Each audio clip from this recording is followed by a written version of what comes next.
أولئك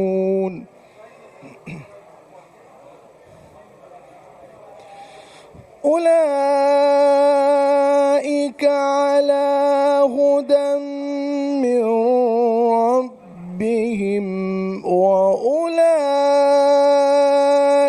هم المفلحون.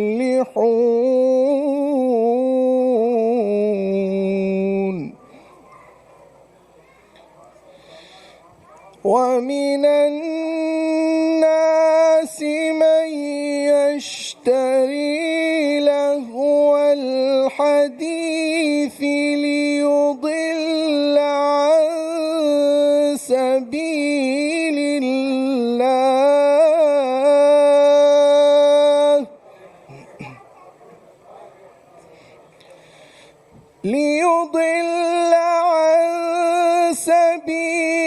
الله بغير علم ويتخذها هزوا.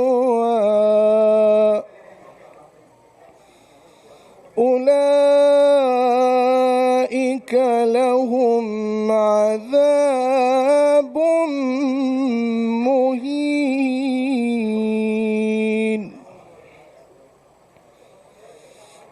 وإذا تتلى عليه آياتنا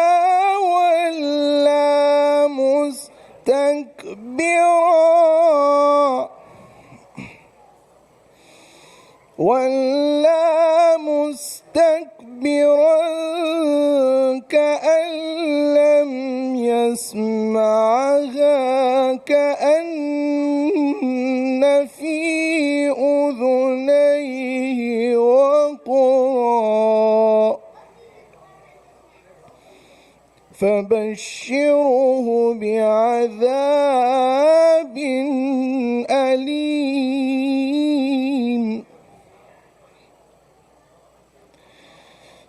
إن الذين آمنوا وعملوا الصالحات لهم جنات النعيم خالدين فيها وعد الله حقا وهو العزيز الحكيم. صدق الله العلي العظيم. بر محمد وآل محمد صلوات. اللهم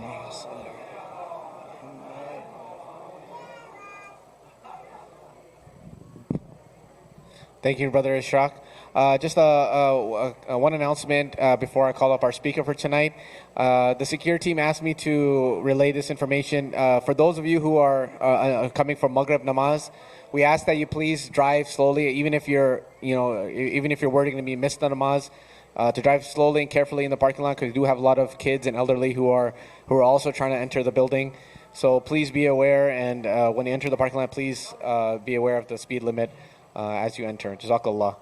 And with that, I would like to also welcome back Moulana Abbas Mirza, who's originally from the Bay Area and is currently teaching in the Hawza in London. Please help me invite him up with your loudest of salawats.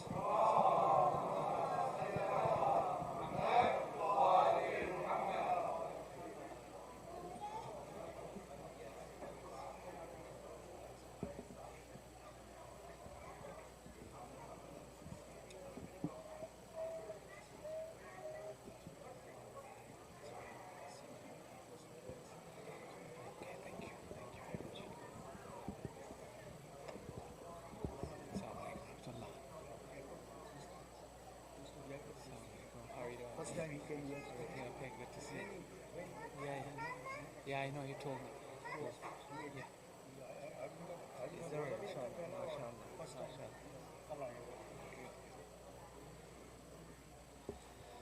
رحم الله من قرأ الفاتحة.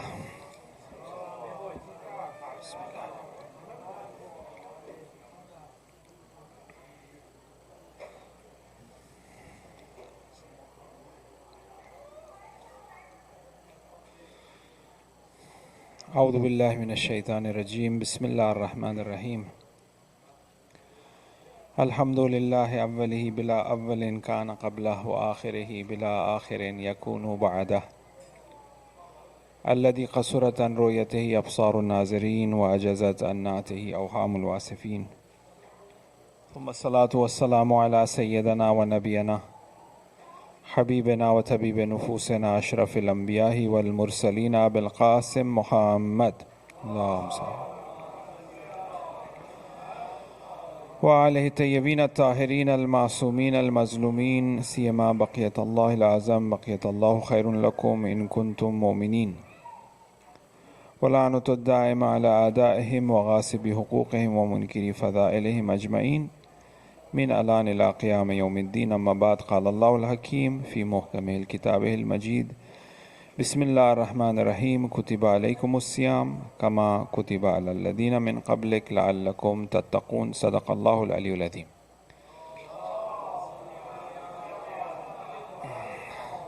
Assalamu alaikum, my dear brothers and sisters.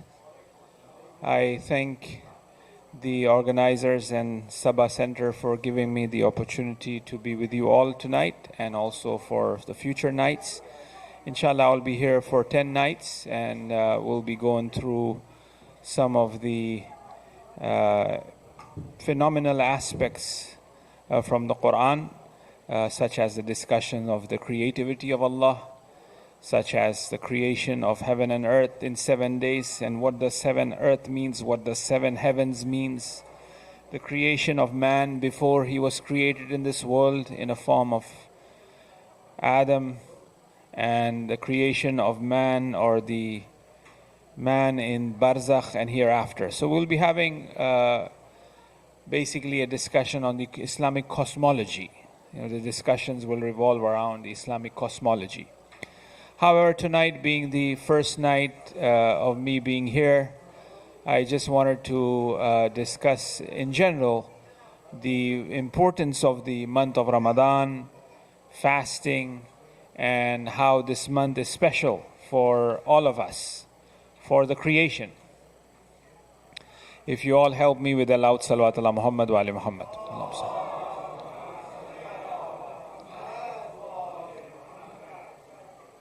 As we all know that the month that we follow, the Islamic month or the dates that we have, they are lunar. We follow the moon and then we decide the new moon is the beginning of the month for Muslims. Unlike, for example, as we have in the calendar that we follow, January, February, March. But however, in Islam, we follow the lunar calendar. As we know that Allah subhanahu wa ta'ala, one of the attributes of Allah, one of the qualities of Allah subhanahu wa ta'ala is justice. Allah is just. He's adil. And perhaps the reason why we follow the lunar calendar, although there's a lot of ikhtilafat in regards to the lunar calendar, chand hua, nahi hua, are ho gaya, nahi hua, Eid hai, nahi hai, pata nahi kya kya, right? Is it moon is sighted or not sighted, or is it Eid tomorrow or today? People doing 2 different Eids, right? But there's a reason behind. So they say that why do we follow the lunar calendar? Why don't we, follow the English calendar? And it's simple, right? But however, if you look at it, January would be always, or December, for example, will be always in winter for us here. And our fast will be maybe 8 hours. But people and Muslims living in Australia, their fast will be 18 hours. And this is against the justice of Allah, that we always have the best, 8 hours of fasting, right? And people living in Australia, they are doing 18 hours of fasting. They are suffering. So if it's a lunar calendar, it will rotate. Sometimes, fast is in summer, in July, in Australia, and they will be having 8 hours of fast. And we will be having 18 hours of fast, right? So it's the adalat of Allah, it's the justice of Allah that we follow the lunar calendar. The hikmah, the wisdom behind that is that Allah wants to treat all people, all human beings equally, so that on the day of judgment, people don't complain that, because, we always had fast in the summer, and that was so hard for us.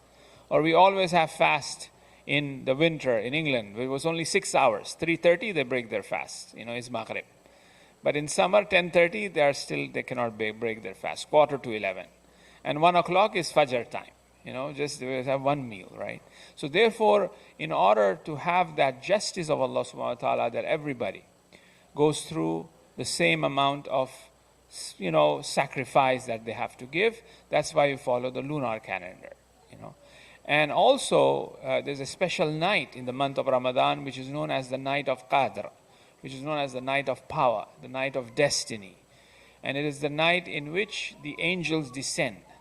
Now imagine that if the descent of the angels and this night supposed to follow always on the Thanksgiving night, right? Or Christmas, 25th. Then the April 1st will complain that how come, April 1st is not the night of Qadr, but it's 25th of December, or if it's, 15th of October. Because from an Islamic perspective, from an Islamic understanding, everything is living, is hayy. This table is living, this mic is living. And whatsoever is in the heaven and earth, they are doing tasbih of Allah. يُسَبِّحُ لِلَّهِ مَا فِي السَّمَاوَاتِ وَالْأَرْضِ. Right? Everything doing tasbih of Allah, is praising Allah, is glorifying Allah. Now, the 25th will benefit from the descent of the angels on the 25th. But the other days will say that how come, we don't have the opportunity, why it has. So if it's the lunar calendar, sometimes it's on the 25th, sometimes on the 24th, sometimes on. So every day of the year will benefit from the descent of the angels, that it takes place on that night, right? And as a matter of fact, moon, have that is considered as one of the signs of Allah subhanahu wa ta'ala. Sun is also one of the signs of Allah subhanahu wa ta'ala. And there are a lot of symbolic value in regards to the moon, One of the things that I'll be doing in my speeches is that I'm going to be introducing some of the authors, some of the books that I want the youngsters to make a note of them, probably buy them, and go through these books and texts. There's a book by René Guénon, who was a French, mathematician. He converted to Hinduism, then he converted to Islam in 19th century, early 19th century. Fundamental Symbolism. There's a book called Fundamental Symbolism by Guénon. And then it talks about the different symbols, not just in Islam, but he was more of a metaphysician, so he was, he would talk about symbols of the cross, symbols of different things, stars, so on and so forth, right? So it's a very interesting text, right? So moon itself has a very symbolic value. The reason why we follow, like for example, the Prophet is also symbolized as a moon, is the Islamic symbol is also moon and the star. If you look at it, the Pakistan flag, the Turkish flag, they all have these symbols, right? And moon symbolizes a prophet, right? He's known as the Qamar, who there are a lot of nasheed, so on and so forth. That also aspect is there as well. So this was just, just a brief sort of insight to why do Muslims follow a lunar calendar? Why there's so much emphasis on lunar calendar? Because there's always an issue, in regards to the moon, when it comes to particularly Eid, Ramadan and Eid and Muharram, so on and so forth. Now, the other thing in the narratives that we find from the sixth Imam Ja'far as-Sadiq alayhi salam,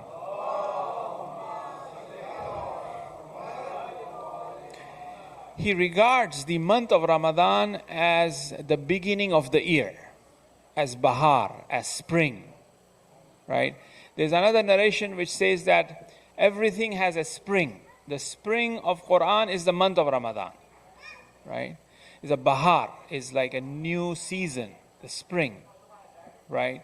And for the spring of Quran is the month of Ramadan, right? So that's why in the month of Ramadan, whosoever recites one verse of the Quran is equivalent to finishing the whole Quran, the reward of it, right? The month of Ramadan is full of blessing. I mean, the sixth Imam says that it is the beginning of the year. However, Muharram is considered as the first month of the year, Arabic calendar, isn't it? Right? Sayyid ibn Ta'us says the reason why the sixth Imam is saying that it is the beginning of the month is because it's the beginning of the Ibadat month. Right? And at the same time, like I said in the margin, I'm going to be giving some books, some author's name, and I will try to also mention few things in regards to some of these scholars that I take name of. Like Sayyid ibn Ta'us, he was a great scholar, and there are a lot of books from him. He was born in 1193, so about 100 years after the major occultation started, so very close to the period of Imam Zaman. And he was a teacher of Allama Hilli, and he was from Iraq, and he was given a safe heaven, or he was given a letter of protection from Halaku Khan, because Sheikh Tusi, who was along with Halaku Khan, the Changiz Khan, right? He advised, and he was well known, Sayyid ibn Ta'us, for his piety. And there are a lot of emphasis that he had a special connection with the 12th Imam. It's been said that there's a brother of Sayyid Muhammad Hussain Tabatabai, Muhammad Hassan Tabatabai, Ilahi Tabatabai, Muhammad Hassan. There were these two brothers. Muhammad Hussain Tabatabai was a Sahib Mizan, the one who wrote Tafsir of Mizan. He is known as Muhammad Hussain Tabatabai. His brother is Muhammad Hassan Tabatabai. Muhammad Hassan Tabatabai was an expert, apart from philosophy, mysticism, so on and so forth. He was also an expert in occult science. Occult science is known as Ulum-e Gharibe, palmistry, astrology, Abjad, Jafr, Ram, all of these are occult science. This occult science, the founder of the occult science within Islamic studies is actually Amirul Mu'minin Ali ibn Abi Talib. Habib ibn Mazahir was also a student of Imam Ali alayhi salam in occult science, who was Shaheed in Karbala. He was also an expert in that, So anyway, Muhammad Hassan Tabatabai, brother of Allama Tabatabai, and it was Muhammad Hassan Tabatabai who introduced Agha Bahjat to Sayyid Ali Qazi Tabatabai. I don't have time to go through all of these scholars' life, but during these 10 nights, I'll try to touch bases on these people, right? Muhammad Hassan Tabatabai was an expert in occult science, and he would call the spirits of the ulama in order to ask questions from tafsir, Quran, so on and so forth. Even Sayyid Ali Qazi mentioned to Allama Tabatabai, he gave him an amal, certain actions to be done, certain things to be chanted. That if you do that, if you get stuck in any of your studies, do this amal, I will come from Barzakh and teach you. Sayyid Ali Qazi Tabatabai, a great scholar, teacher of Allama Tabatabai, he said, if you get stuck, you do this amal, I will come from Barzakh and teach you. So Muhammad Hassan Tabatabai, the brother of Allama Tabatabai, was the one who introduced Agha Bahjat to Sayyid Ali Qazi. Right? And we'll talk about this whole story, what happened and what not in future nights to come. So Muhammad Hassan Tabatabai mentions that I used to call the spirits of all of ulama in order to engage with them, right? And he said I couldn't call the spirit of Sayyid ibn Ta'us, and also there was another scholar who was a very powerful scholar, I'm forgetting his name right now, it will come to me. But how these two scholars, Sayyid ibn Ta'us and the other one, I couldn't call their spirit. Why? Because they are in the service of Amirul Mu'mineen all the time. And they cannot leave the service of Amirul Mu'mineen to come and discuss things. So that's Sayyid ibn Ta'us. Sayyid ibn Ta'us says that the reason why the sixth Imam is mentioning that is the beginning of the year for Mu'mineen is because it's the beginning of the Ibadat year. As the Quran says that مَا خَلَقْتُ الْجِنَّ وَالْإِنسِ إِلَّا لِيَعْبُدُونِ. Allah have created mankind and jinn in order that they worship. So the beginning of insan is with worship. He begins his life with dua. What does he do as soon as he comes into this dunya? He cries. He calls. He wants. There's a beginning of his life is with dua. He calls. Beginning of his life is with girye, with crying. Right? And end of his life is with najwa. There's dua and there is najwa. There are three different modes of communication of man to God. One is called dua, the other is called nudba, and the third is called najwa. Munajat, munajat shabaniya, munajat amirul mu'minin, munajat shakin, munajat tawabin, so on and so forth. It's najwa. Najwa means whispered prayers. Slowly, slowly we speak, whisper to Allah. Dua is a bit more louder. Dua kumail, dua joshan kabir, dua this, dua that. It's a way of communicating to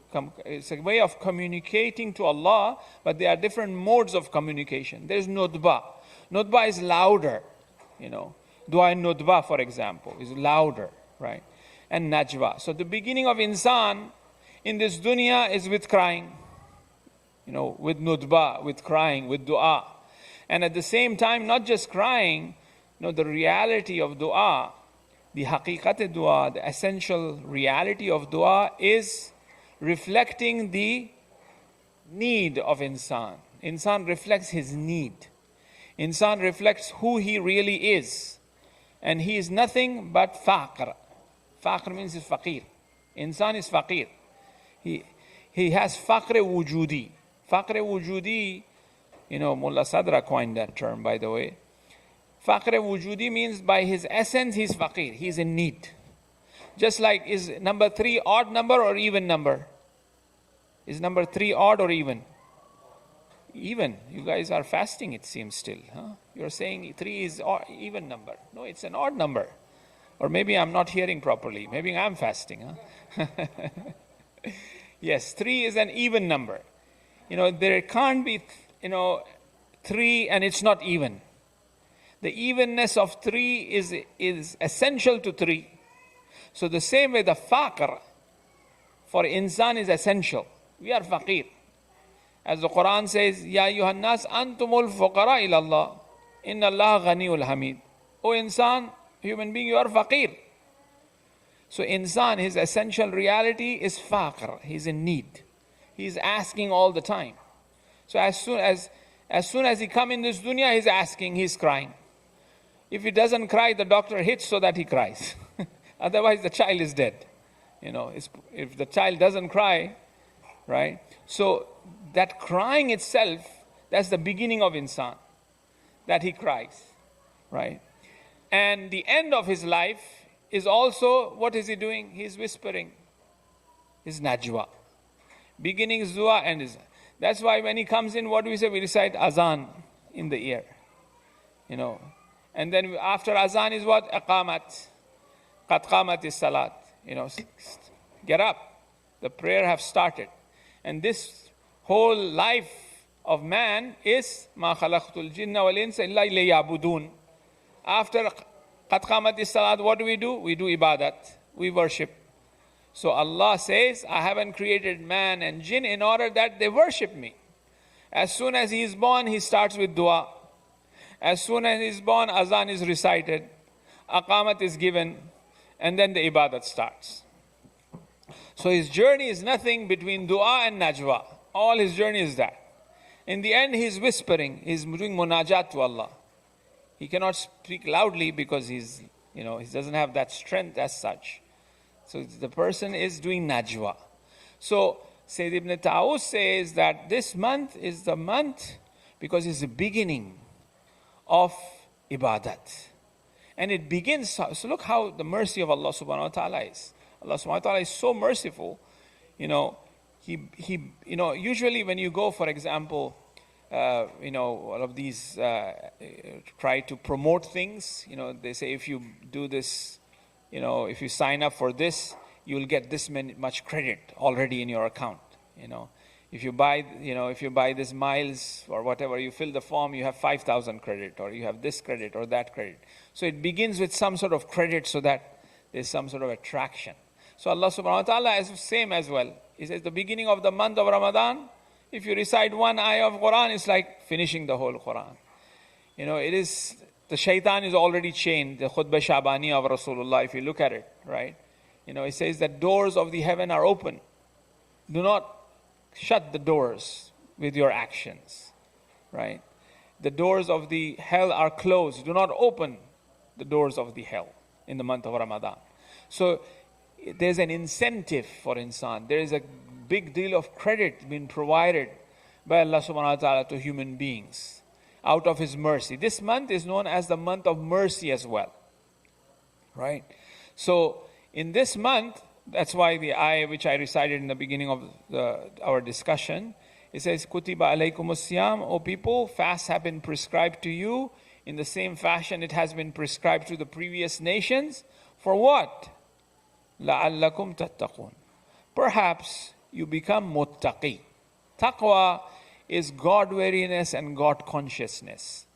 That a person is in a state of consciousness, in the state of remembrance of Allah subhanahu wa ta'ala all the time, right? And fasting will provide us with that. Fasting have that power to do so. The month of fasting have that power where shaitan is chained, where insan is given time to reflect. And as a matter of fact, all of the issues that a person faces, the waswas and things that he perform in this month which go against the will of Allah subhanahu wa ta'ala, is because of his nafs, is because of his soul that has been so much trained by shaitan in the other months that it naturally inclined towards that, towards committing those actions. That's why in Khutbah Shabaniyah, Rasulullah says that your backs are loaded with your sins. So in this month, do a lot of sajdas so that you can lose the weight of the sins that you have committed. So the inclination of human beings in this month of Ramadan towards committing sins or towards doing what Allah subhanahu wa ta'ala doesn't want us to do is because of our own weight that we have on our back. Because the Rasulullah have clearly mentioned that the shaitan is chained in this month. The shaitan is chained in this month. So therefore now in this month, if I am indulging and if I am not reflecting on my own amal, that means that it is my amal that is pushing me towards negativity, towards darkness. So we have to get rid of this nafs, this egos that we have. That's why it says that be careful, to the close ones in this month. Be kind to the children. Be respectful to the elders. Be careful at your workplace. People who are working with you, have mercy upon them. Treat them nicely. All of these things are returning back to my own nafs, that how I should behave. It's not saying shaitan will deviate you, be careful of that. In other sermons that we find or in the Quran that it says. But in the month of Ramadan, it says all the khitab, all the addresses is going back to my nafs, that I should be. Because I am imprisoned in my own action. This month is to become free. That's why the fourth Imam in the farewell of the month of Ramadan, in the dua he recites that the month which brought freedom to us is leaving. He's crying. The month which has freed us, خَلِّسْنَا مِنَ النَّارِ يَا رَبْ. That's what we recite in Joshan and Kabir. بِفَقَاكِ رَقَبَةِ مِنَ النَّارِ فِي مَنْ تَمُنُّ عَلَيْهِ وَأَدْخِلْنِ الْجَنَّةِ. Every day dua, taqibat we recite. So this month is a month of freedom. We have to be free from our actions that we have chained ourselves. Because sometimes, it's also psychological as well, right? We are so used to speaking and talking. We are so used to it. We don't know what's going on. Is azan going on, or if dua is going on? Because we are used to talking, chatting. We'll always chat. Because we don't realize. It's just natural. It comes from us. It's naturally, right? Like I said, azan going on. If somebody, we are all warners. I'm warning myself. These reminders for myself, right? Because this month is to accumulate. Instead of accumulating, we are, subtracting our amal. Allah is giving us a lot, but we are losing a lot as well with our own actions, right? So we are imprisoned by our own egos and our own actions and our mannerism and things that we are used to doing it. It has become a second personality of mine. It's like a habit now. If I am with friends, I have to cut a joke in a whatever way possible. If I'm in a line, I have to cut the line. Or I have to do a backbiting or talk about somebody or gossip or, even looking at na-mahram. Sometimes there's no lazzat as well, because it's a habit of looking at na-mahram. If a person looks at na-mahram, na'uzubillah. Because it has become a psychological illness of the mind, that as I'm looking at, women, and I become like that. I will just look at it all the time, regardless I have nothing, but she's just walking by, I'll just look at it. Why are you looking at it? No, it's just a habit. It has become like that. Because I have committed that sin so much that it's become like that to me, right? I say that Ali Qazi, looking at Na-Mahram, he says that he had what you call Malake Cheshim, they call it in Farsi. It's like a natural response to certain things. They say that Ali Qazi had that Malake Cheshm, which means that he has a natural response towards na-mahram. Even before a na-mahram would come, his eyes will gaze down naturally, automatically. It just happens. Because he has practiced not looking at na-mahram so much that even although the na-mahram is not in the kuche, in the alley, on the street, but before a na-mahram comes on that street, automatically his eyes will go down. Because he has practiced so much, right? It's like, for example, many a times it happens to us, right? We are somewhere else in terms of our mental state, but as we drive all the time, we take a certain freeway, we don't need navigation or whatever. We are somewhere else, but we naturally go on that path. It doesn't really need a navigation, it just goes like that. I was just returning from the cemetery this afternoon.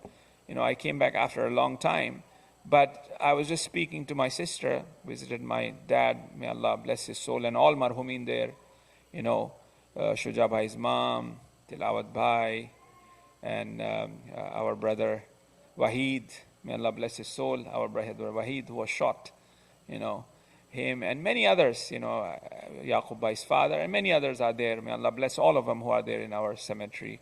And also recently, Naqvi Bhai's mother-in-law passed away apparently. The majlis was there this afternoon. So I was just driving by. I just moved, and then I realized, I'm on 880. I was on 85. I just came on 880. I didn't even realize that I'm on 880, right? So because my nafs have been trained that way, right? So if my nafs is trained in that fashion, in order to protect the maharim Allah, because at the end of the khutbah, Amirul Mu'mineen asks, Ya Rasulullah, what is the best act in the month of Ramadan? He says, Al-wara' min maharim, to protect yourself from those things which are haram. So if I'm protecting myself, it naturally happens. Azan starts, I'll be just naturally like that.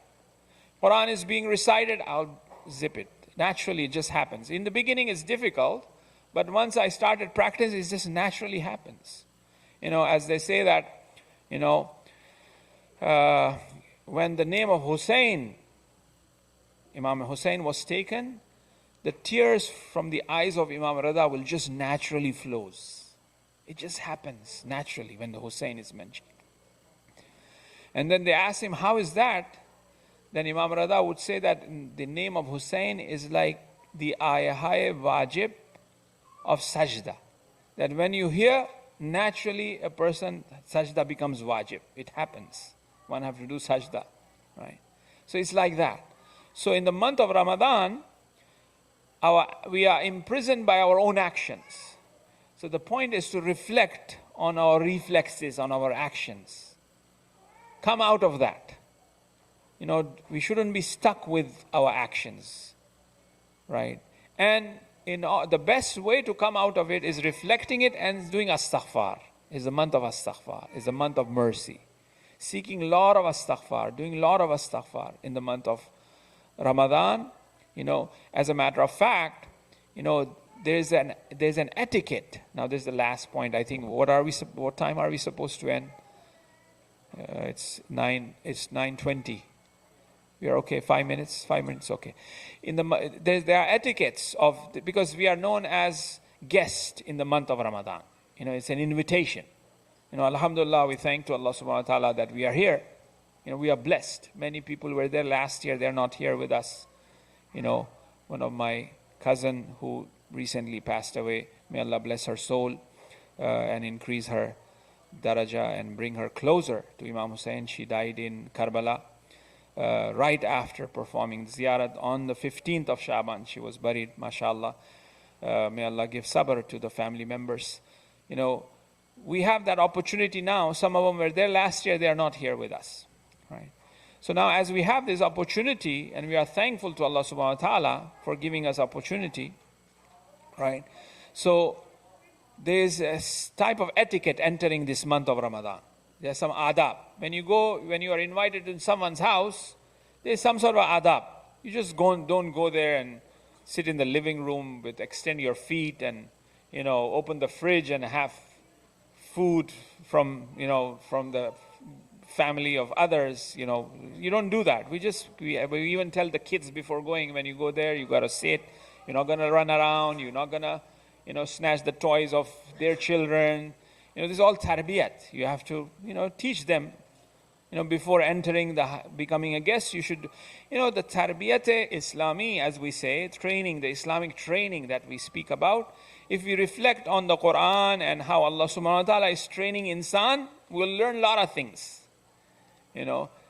Encouragement, you do this, 10, if you recite one ayah, there's like 10, this is like tarbiyat. Allah is doing tarbiyat of ours, He's training us, right? So there's some sort of adab of entering this month. When you enter this month, be respectful to all of the guests.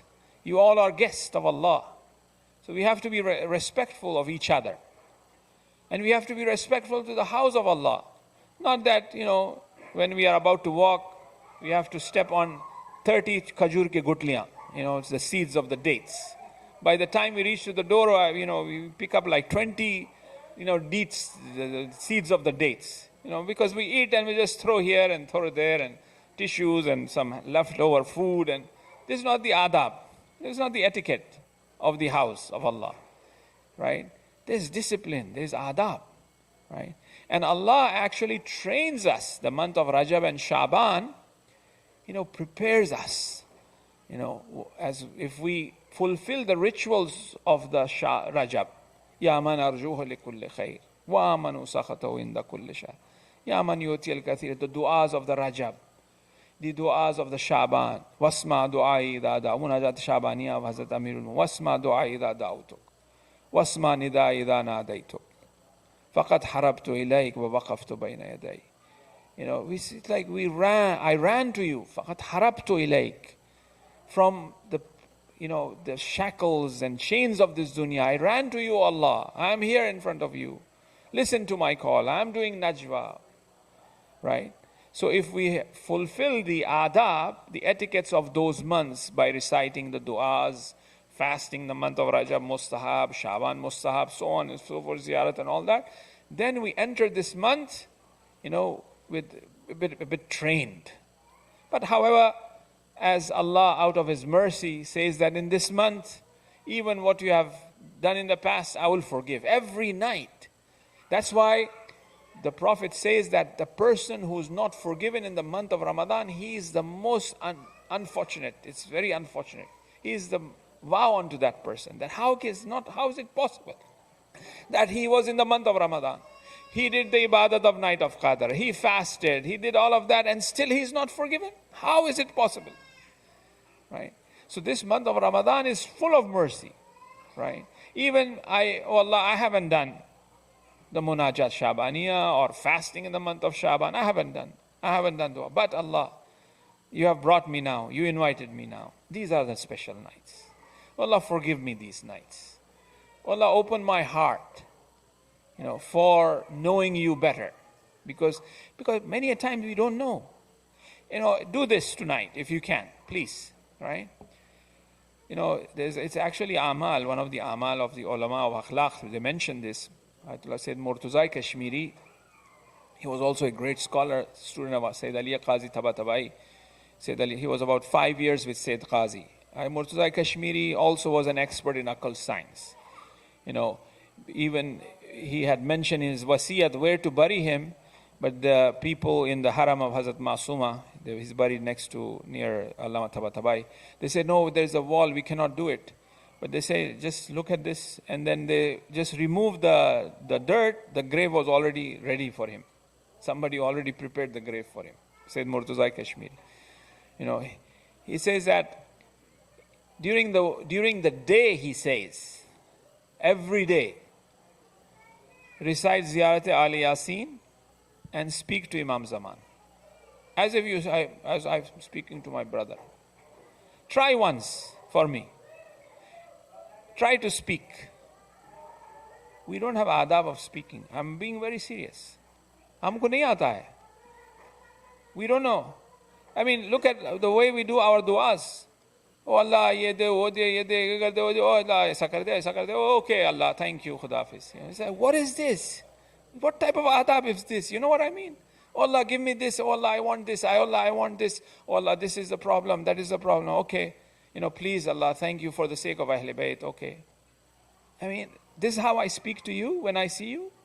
I ask you, I happy with you, I hug you, I keep the conversation with you. If it wasn't for the du'as of Ahl Bayt alayhimus salam, we wouldn't know how to speak. It's these du'as that teach Ya Man, Ya Ali o Ya Azim, Ya Ghafur o Ya Rahim, Anta Rabbul Azim. I mean, the way we speak, oh Allah, I want this, oh Allah. It's adab. We cannot, I'm serious, that we cannot able to converse with our imams or with the way we are conversing with our loved ones. The way we speak to our brother, the way we speak to our teacher, our senior, our elders. We cannot speak to that way to our imams, unfortunately. Right? Sayyid Murtuzai Kashmiri says that, recite Ziyarat Ali Yasin, because there are two ziyarat which are Hadith Qudsi. Hadith Qudsi means that it comes from Allah directly. We have ziyarat for all of imams. We have a lot of ziyarat, how ziyarat name, how to recite the ziyarat. But there are two ziyarat which are known as Hadith Qudsi. One is Ziyarat, help me, Ziyarat Ashura. That's one. And the other is Ziyarat Ali Yasin, which is ziyarat of Imam Zaman alayhi salam. These two ziyarat are known, comes directly from Allah. It's Hadith Qudsi. So Murtuzai Kashmiri says that recite Ziyarat Ali Yasin, and then after that say, Ya Sahib Zaman Adrikni, Ya Sahib Zaman Aghisni, Ya Ibn al-Hasan, Al-Musta'an Ya Ibn al-Hasan. Ask, and then become friend with the Imam. Speak to him. Converse. Gradually and gradually you will find that you have found a best friend. Who can be better than Imam Zaman? The month of Ramadan is to connect to Imam Zaman. Dua Iftitah is what? It comes from Imam Zaman. Dua Iftitah is from Imam Zaman. Every day we recite. Faqda Nabiyana, Ghaibata Waliyana, Kasrata Aduena. We are deprived without Rasul. We are deprived that, oh Imam Zaman, you are in the hiding. And our enemies are a lot. Kasrata Aduena. Right? There's so much of people who are against the Imam and the lovers of the Imam, the Ahl Bayt, that we see even today. Look at Baqi. What's happening in Baqi. Look at in other places, right? So, conversing with the Imam. We don't have that even adab. Try to do that, right? So this month is the month, oh Allah, we are here. And we seek forgiveness. Allahumma aghfir lil mu'minina wal mu'minat, wal muslimina wal muslimat, al ahyahi minhum wal amwat, tabi' baynana wa baynahum bil khairat. Innaka mujibud dawat, innaka waliul hajat, innaka ala kulli shayin qadir. Allahumma salli ala Muhammadin wa ali Muhammad wa ajjil farajahum wa ja'lana min awanihi wa ansarih. Wassalamu alaikum wa rahmatullahi wa barakatuh.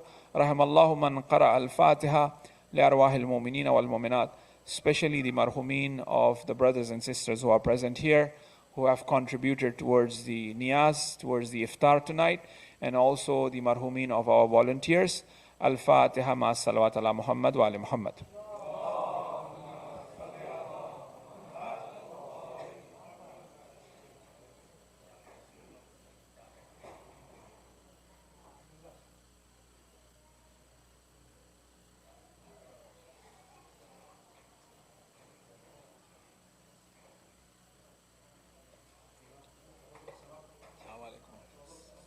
Bismillah, Bismillah. You are